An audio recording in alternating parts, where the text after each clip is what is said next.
rise of Philippine offshore gaming operations, Pogos, in the Philippines, has led to a complex scenario involving legitimate businesses and opportunistic individuals. The industry's rapid expansion has outpaced the government's regulatory murder. Likewise, loopholes in Pogo employee background checks have allowed individuals with questionable backgrounds to enter the industry, damaging its reputation. Pogos have become a significant driver of transnational crime in the nation, disrupting peace due to various criminal activities linked to them. These offenses range from romance and investment scams.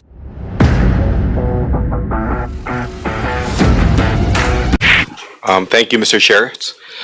First of all, the Department of Justice, as chairperson of the Interagency Council Against Trafficking, extends its gratitude to the co-chairs and the members of this committee for their invitation and allowing us to participate in this proceeding. We previously submitted our position paper to the Committee on Games back in Feb 8, 2024.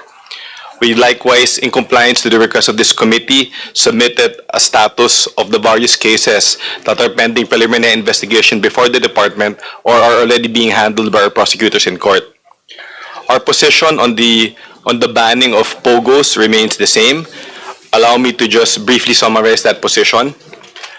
We cannot deny that criminal activities occur in Pogos. We likewise cannot deny that the licenses of Pogos or IGLs have been used to create a veneer of legality for their illegal activity. Likewise, we believe that our operations, investigation, and prosecutions will be assisted by a ban on Pogos, as they will lose that veneer of legality. Nevertheless, we have to admit that our perspective is on the negative side, being on the justice and law enforcement sector. For the benefits, we will have to defer to PAGCOR and other relevant government agencies, and will submit to the discretion of Congress, who will weigh the benefits vis-a-vis the dangers and the costs.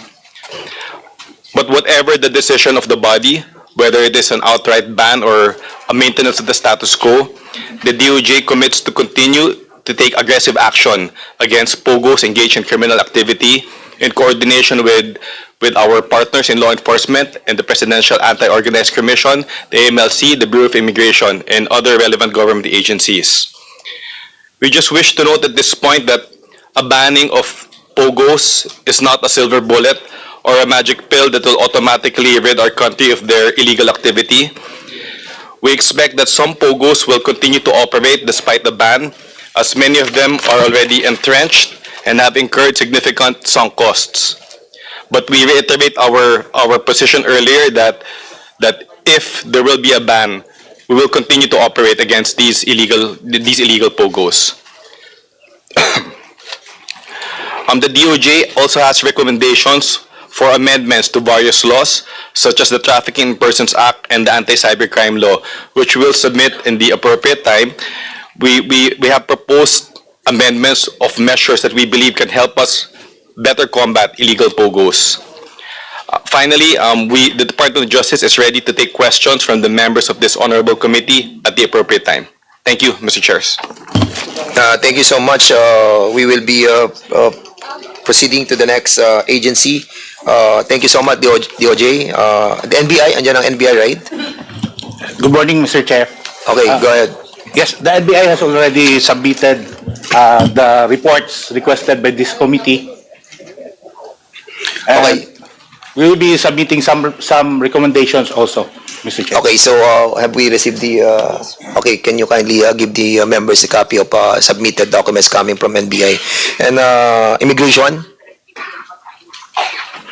Andito ba immigration? Hi, good morning. Good morning, Mr. Chair. Basically, ano yan, yung mga na-i-repatriate na, yung mga na palabas na. Ilan ba sila? Sige, go ahead. Yes, good morning po. Regarding po dun sa mga na-raid ng PAOK at saka ng DOJ, ng IACAT, there have been a series. Speak louder, please. Okay, sorry.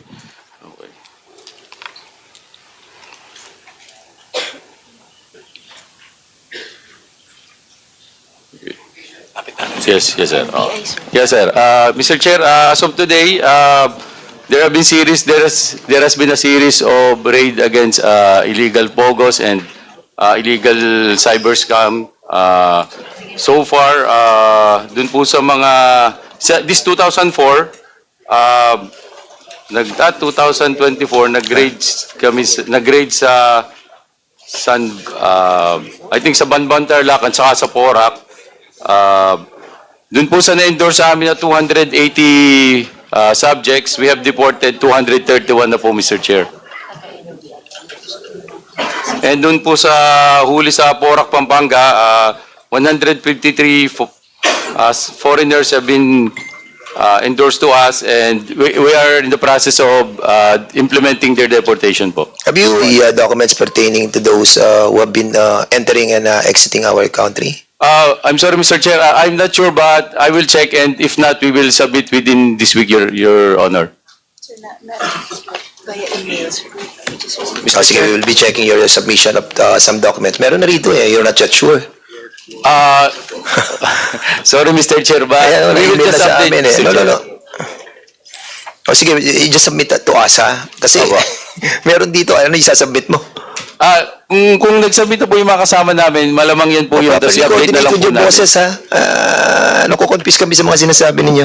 Opo. Anyway, we'll go to, thank you so much, Immigration. We'll go to the, Just a request, Mr. yes, Chair. Congressman Yeah, Alonto. Mr. Chair, I'd like to request, Mr. Chair, if we do we have a copy of the offshore gaming regulatory manual adopted by the PAGCOR in July 23, 2018, and the amended offshore gaming operations manual? Yes, Concept, Chair, they have we have- submitted we have also. a copy to Yes, copies. they have submitted the new regulation Okay, thank you. from PAGCOR. Thank you, Mr. Congressman Gomez, before we proceed. Mr. Chair, last week during our committee hearing, we also asked for a review, during a committee of illegal drugs, we also asked for a review on the issuances of the BID regarding Chinese nationals that enter the country. And up to now, I think the BID has not given us a copy of that summary.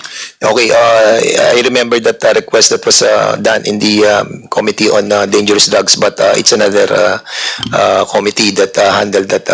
But we will be asking we asked already, so we will be asking that again. I remember that you asked that in the last hearing, but I think the resource speaker on that hearing was a different personality. Anyway, okay, so we'll be proceeding lastly before we acknowledge the PNP. Good morning, sirs. I am Police Brigadier General Ronnie Francis M. Cariaga, the Acting Director of the PNP Anti-Cybercrime Group.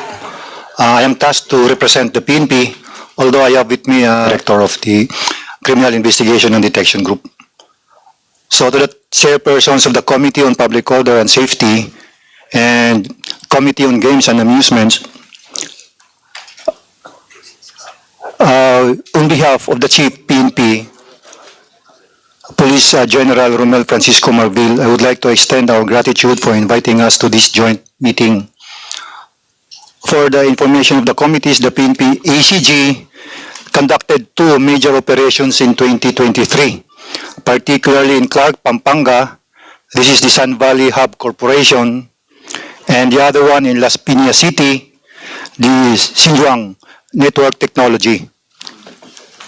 In addition, our Women and Children Protection Unit, the one represented by the police officer on my right side, also conducted 2 operations involving smart web onshore residences, both located in Pasay City, while the CIDG, handled by Police Major General Leo Francisco, had also recent operations involving Pogos in Banban Tarlac and Porac, Pampanga. Your Honors, we would also like to inform the committee that the Interagency Council Against Trafficking, headed by Yosek Nicolas Felix T., is also spearheading the continuous collaboration among concerned agencies on this said Pogo operations. Thank you, Your Honors. Okay, thank you so much, PNP. We also invited the head of the federation of all the business permit licensing officials in the whole country. Andito ba yun sa BPLO? Yes, ma'am. You have something to say? Yeah, good morning, Mr. Thank Chair. you so and- much, ma'am. Yeah, good morning po. On the part of the National Association of Business Permits and Licensing Officers, sir, I personally is the head of the BPLO in Parañaque City, where a number of IGLs are located. So, in the past, sir, we have been requesting PAGCOR for a list of all the registered POGOs in our jurisdiction. Fortunately, recently the PAGCOR has been constantly communicating with our office and has coordinating with us as to the existence and of the registered businesses of registered IGLs in Parañaque City. And through this, sir, when they submit lists to our office, we conduct inspections and verify the existence and regulate on the local level of these IGLs. But sir, we would appreciate it if the Bureau of Immigration, who has the list of foreign workers, would also coordinate or submit lists to the LGUs so that we can monitor the presence of the workers, because the LGU also issues mayor's permit or occupational permit among workers. So with that, Mr. Chair, I think we can regulate and monitor more properly the activities of the IGLs and the workers in the IGLs.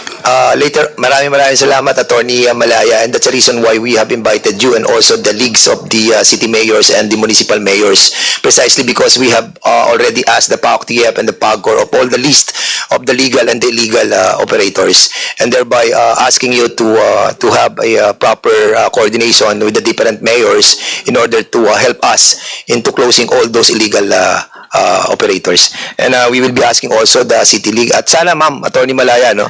Sana po maging malaya na tayo sa mga kalokohan ng mga pogos. Okay. So, mayor ng yung city president, City League president ng mayor ng mga liga ng mga syudad sa buong Pilipinas. We have invited them over. League of Cities. League of Cities, yes. Yung mayor, andyan po ba?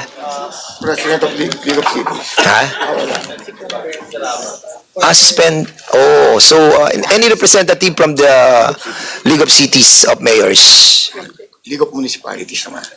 So kung wala po, we'll be asking them to be present on the next hearing, kasi very important po yung presensya po ng ating mga representante ng Liga ng mga City Mayors, because we will be turning over to them the documents pertaining to the illegal POGOs in the whole country. As I mentioned, later on, it will be turned over to us by the PAOK-TF and the PAGCOR. Anyway, can we ask the president ng Municipal League? Okay, so meron silang excuse letter.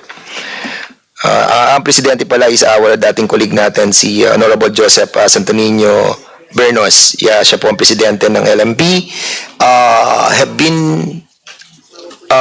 Meron po siyang pinadalang letter of excuse. So meron po bang representante ang LMP? Kung wala din po, we will be asking again the LMP na sana po ay pumunta po dito sa susunod, because will be presenting them the mga yung illegal operators.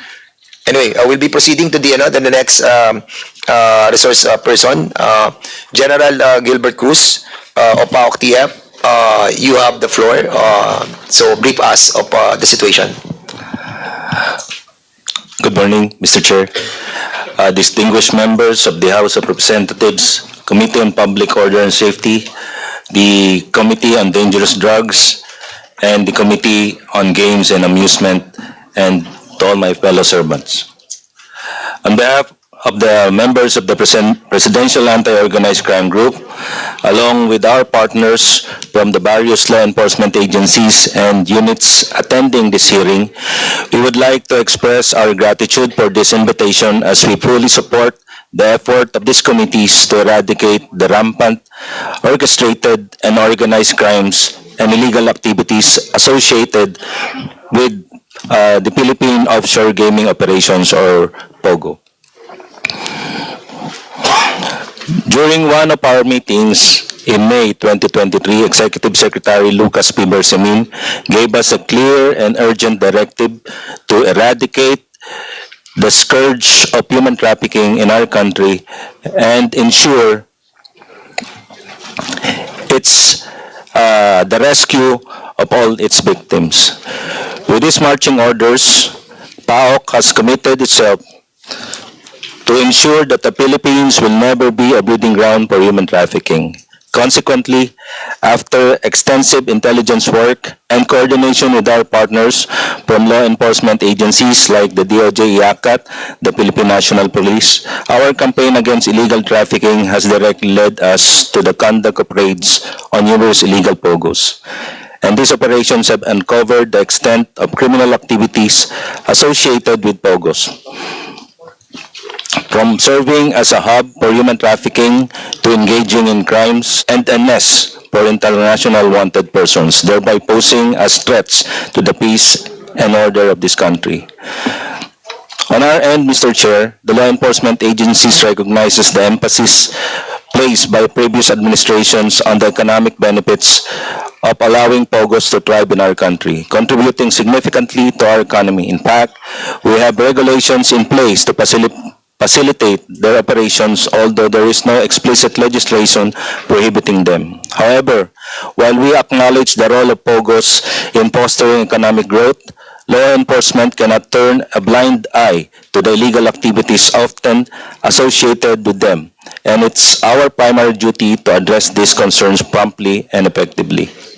As we are called here today, Mr. Chair, we come prepared and with operational data and insights that can aid this legislative department in addressing these concerns.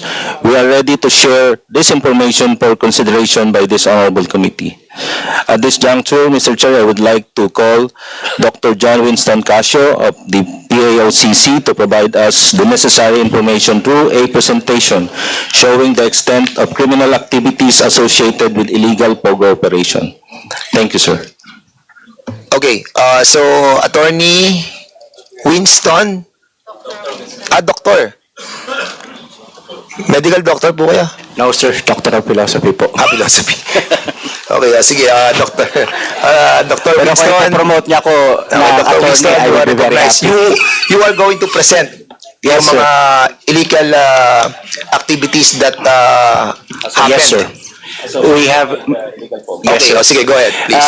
Initially, Mr. Chair and the members of the Joint Committee, we would like to present first a short video presentation of some of the crimes that we have found during our raids against camp farms. With the indulgence of the committee po, this will just be a very short. Okay, Mr. please Chair. proceed.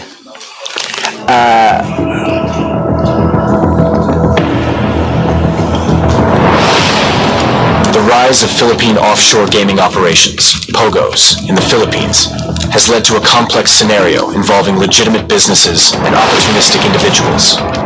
The industry's rapid expansion has outpaced the government's regulatory capabilities, creating a regulatory void exploited by illicit operators. Likewise, loopholes in POGO employee background checks have allowed individuals with questionable backgrounds to enter the industry, damaging its reputation. POGOs have become a significant driver of transnational crime in the nation, disrupting peace due to various criminal activities linked to them. These offenses range from romance and investment scams, trafficking, and illegal online gambling to kidnapping, tax evasion, money laundering, drug trafficking, murder,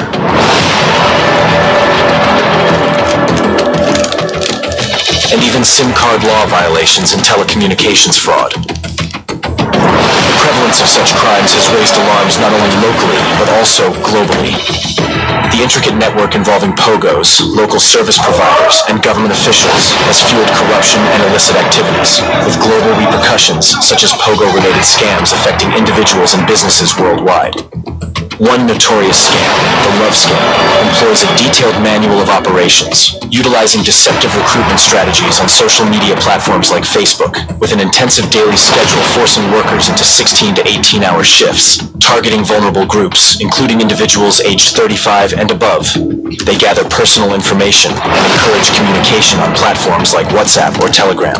Scammers employ detailed character stories, multiple accounts, and folders with stock pictures to maintain false identities, following a meticulously planned timeline and activity schedule for interactions. For video calls, scammers are prepared with designated rooms for various settings. Once the scammers gain the trust of their victims, they would then introduce them to fraudulent investments involving cryptocurrencies.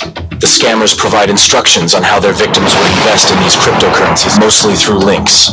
Once they invested in these, the scammers would cut off all communications with them and run away with their invested money. Additionally, a violation list outlines penalties for rule infractions, and non-compliant employees face torture methods such as beatings and use of tasers. Resigning employees are charged with fees ranging from 150,000 to 500,000 pesos, further highlighting the exploitative nature of the operation. The convergence of these elements paints a grim picture of the Pogo industry as a hub for various transnational crimes, posing severe challenges to law enforcement and regulatory bodies globally. The need for concerted international efforts to combat the multifaceted threats arising from the Pogo ecosystem is evident, as these activities have far-reaching consequences affecting individuals, businesses, and the overall stability of global financial systems. In response, the Philippine Amusement and Gaming Corporation, PAGCOR, introduced the Internet Gaming License, IGL, in July 2023, replacing the old Pogo framework.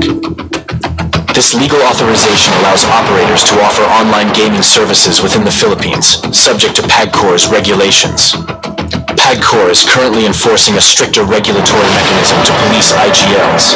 However, this transition did not change the fact that there are at least 402 unlicensed Pogos, support providers, local gaming agents, and special class of BPOs left unchecked in the whole country and without knowledge of its current status quo. As of June 24, 2024, PAGCOR has listed 38 IGLs with regular licenses, 7 with provisional licenses, and 14 special class of BPOs.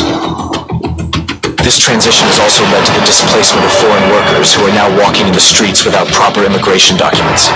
According to PAGCOR's manpower count summary, as of May 2024, there are now 61,767 IGL Pogo workers in the country, including 31,322 Filipinos and 30,445 foreign nationals.